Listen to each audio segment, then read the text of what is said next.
Sebuah film yang diangkat dari kisah nyata yang rilis pada tahun 2019 bercerita tentang kasus pembunuhan berantai oleh seorang pria psikopat yang sangat berbahaya, hingga kepolisian bekerja sama dengan kelompok gangster untuk memburunya. Sebelum cerita kami mulai, silakan teman-teman semua para pecinta film-film aksi dan kriminal untuk menekan tombol subscribe terlebih dahulu. Dan inilah, seperti dalam judulnya, film ini terbagi menjadi 3 tokoh pemeran utama yang saling berkaitan satu sama lain. Yang pertama adalah tokoh pimpinan gangster yang bernama Jang Dong-soo. Ia diceritakan sebagai sosok gangster paling kuat dan berpengaruh di Korea. Selanjutnya yang kedua ialah tokoh polisi pemberani bernama Jung Tae-suk. Dan yang terakhir adalah tokoh penjahat psikopat itu sendiri yang kita panggil saja sebagai The Devil, yang dengan entengnya membunuh orang tanpa perlu adanya alasan yang jelas. Diceritakan pada awal film menampilkan aksi dari The Devil yang mengincar nyawa seorang pengemudi mobil pada malam hari. Modus yang ia lakukan dengan membuntuti targetnya, dan ketika sudah memasuki daerah yang sepi, ia akan dengan sengaja menabrakkan mobilnya. Sehingga dengan otomatis targetnya pasti akan turun, dan seketika ia langsung menyerang targetnya dengan menusukkan pisau hingga targetnya tewas. Tentu saja para polisi mengadakan rapat terkait kasus pembunuhan yang baru terjadi semalam. Namun di sana kapten kurang percaya akan insting dari Tae-suk yang mengarahkan kejadian semalam adalah kasus pembunuhan berantai. Hingga Tae-suk pun dibuat kesal karena kapten tidak memilih timnya untuk menyelidiki kasus tersebut. Sementara di sisi lain, Dong-soo menemui kelompok gangster lainnya yang bernama Sang-do. Kelihatannya sebelumnya ada sedikit permasalahan antara kelompok Dong-soo dan Sang-do. Niat Dong-soo kesini ialah untuk berdamai dan menyelesaikan perselisihan di antara mereka. Setelahnya Dong-soo pulang di tengah guyuran hujan yang deras. Tanpa ia sadari, The Devil sudah membututinya dan kemudian menabrakkan mobilnya. Saat Dong-soo keluar, The Devil langsung menyerangnya. Namun Dong-soo bukanlah orang sembarangan. Ia mampu melawan dan sempat membalas tusukan The Devil. Namun The Devil berhasil lolos dan menabrak Dong-soo hingga ia sekarat. Kemudian Dong-soo dilarikan ke rumah sakit. Untung saja ia masih bisa tertolong walaupun sempat melalui masa kritis. Di tempat lain, bawahan Dong-soo mengira kelompok Sang-do lah pelaku penyerang bosnya. Mereka pun menuju markas Sang-do dan menghajar semua bawahannya. Tentu saja Sang-do tak terima. Ia pun mengunjungi Dong-soo di rumah sakit dan meminta ganti rugi. Sementara di tempat lain, The Devil kembali beraksi. Kali ini ia membunuh seorang pengemudi truk. Namun tanpa disadari, ia menjatuhkan pisaunya dan hingga nantinya pisau tersebut ditemukan oleh bawahan Dong-soo. Sementara itu, Tae-suk kembali beroperasi dengan menggerebek tempat usaha milik Dong-soo dan mengancam akan memenjarakan Dong-soo karena ia kedapatan melakukan pelanggaran hukum dalam bisnisnya, atau ia akan bebas jika mau memberitahu siapa pelaku yang telah menyerangnya. Nampaknya Tae-suk masih berambisi membongkar kasus pembunuhan yang ada pada scene awal. Walaupun bukan dirinya lah yang diberikan tugas untuk mengungkap kasus ini, instingnya terus mengatakan pelaku penyerang Dong-soo sama dengan pelaku pembunuhan yang ada pada scene awal. Di sini Dong-soo sepakat akan bekerja sama dengan Tae-suk untuk memburu penjahat psikopat yang telah menyerangnya. Namun ternyata di tempat lain, suruhan Dong-soo menggunakan pisau milik The Devil yang mereka temukan sebelumnya untuk membunuh Sang-do alias saingan kelompok gangsternya. Sehingga nantinya para polisi dan anggota Sang-do pasti akan mengira pelakunya adalah The Devil. Tentu saja itu menjadi berita yang sangat menggemparkan. Para polisi pun dibuat tertekan akan kasus pembunuhan yang terus-terusan terjadi. Dong-soo pun berpura-pura berbelasungkawa atas kematian Sang-do. Ia pun melayat ke pemakaman Sang-do. Namun ternyata The Devil juga ada di sana.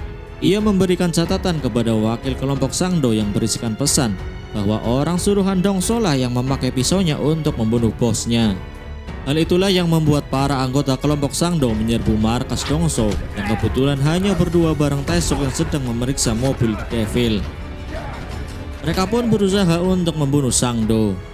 Walaupun hanya berdua, Sang-do dan Tae-suk mampu menghadapi lawannya.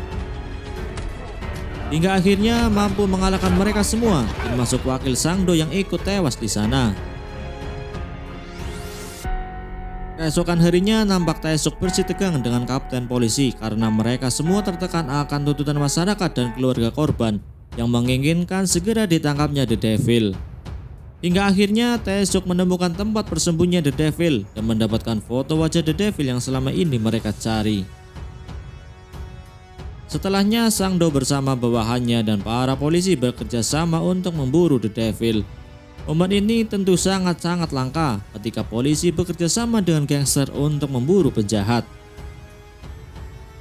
Singkat cerita, mereka pun menyisir setiap penjuru kota, namun pada akhirnya hasil nihil lah yang mereka dapatkan. The Devil sampai saat ini masih belum diketemukan. Keesokan harinya, Dong-so dengan gentlenya memberikan payung kepada seorang gadis yang tengah kehujanan. Tapi Dong-so tak tahu ketika gadis itu naik ke bus ternyata ada The Devil yang sudah duduk di dalam. Hingga saat tengah berkumpul dengan seluruh pasukannya, Sang-do melihat berita pembunuhan gadis yang sebelumnya ia berikan payung. Mendengar hal tersebut, bawahan Sang-do langsung bergegas mencari keberadaan The Devil. Mereka pun berpencar dan menunggu The Devil pada sekitaran jalan tempat The Devil bersembunyi. Seketika The Devil sadar bahwa ada yang mengawasinya. Ia pun langsung memacu mobilnya berniat kabur dari tempat tersebut. Namun ia dikejar oleh Sang-do dan Tae-suk. Walaupun sempat ditabrak dan terus-terusan diserempet oleh Sang-do, The Devil masih sangat licin dan tetap bisa melajukan mobilnya. Hingga akhirnya Sang-do menabrakkan mobilnya di persimpangan dan membuat mobil The Devil berhenti. Namun The Devil masih bisa lolos dan langsung melarikan diri. Asisten Sang-do yang mengejar The Devil pun harus menerima serangan dari penjahat psikopat itu. Tak terima bawahannya ditikam, Sang-do pun terus berusaha menangkap The Devil. Ia sampai masuk ke dalam tempat karaoke dan memeriksa satu persatu ruangan di sana. Hingga akhirnya ia mencurigai The Devil bersembunyi di sebuah toilet. Sang-do pun langsung mendorong pintu toilet itu dan kemudian menghajar The Devil sampai ia tak berdaya. Yap, akhirnya The Devil berhasil dilumpuhkan. Sang-do pun membawanya ke suatu tempat dan kemudian menghajar lagi The Devil di sana. Nampaknya Sang-do berniat menghabisi nyawa penjahat psikopat itu. Dan saat hendak menebas The Devil, tiba-tiba Tae-suk menabrakkan mobilnya yang kemudian membuat Sang-do pingsan. Tae-suk pun mengamankan The Devil dan membawanya ke kantor polisi. Masyarakat dan para wartawan pun mengerubungi kantor polisi tersebut. Mereka ingin melihat sosok pembunuh yang selama ini meresahkan mereka. Dan kemudian tibalah waktu persidangan untuk mengadili The Devil. Namun di sana The Devil sangat pintar membolak-balikan fakta, sehingga ia nampak percaya diri bisa terbebas dari hukuman. Jaksa dan hakim pun sempat kebingungan karena memang mereka kurang adanya saksi yang melihat The Devil beraksi. Hingga datanglah Sang-do yang menjadi saksi saat The Devil menyerangnya. Sang-do pun membuka bajunya dan memperlihatkan luka yang dihadiahkan The Devil kepadanya. Ia juga menunjukkan catatan The Devil yang berisikan pesan untuk wakil Dong-so. Dan akhirnya, hakim dengan yakin menjatuhi hukuman mati untuk The Devil. Hukuman yang sangat adil untuk kelas penjahat psikopat itu. Namun ada hal lain yang lebih mengejutkan.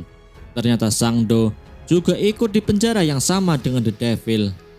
Ia merelakan kebebasannya demi membuat The Devil tersiksa selama di penjara. Dan silakan kalian menebak apa yang akan dilakukan Sang-do dan para bawahannya di penjara kepada The Devil. Sementara itu, Tae-suk mendapatkan penghargaan dan kenaikan pangkat setelah ia berhasil mengungkap kasus pembunuhan berantai, sekaligus menjebloskan pimpinan gangster ke penjara.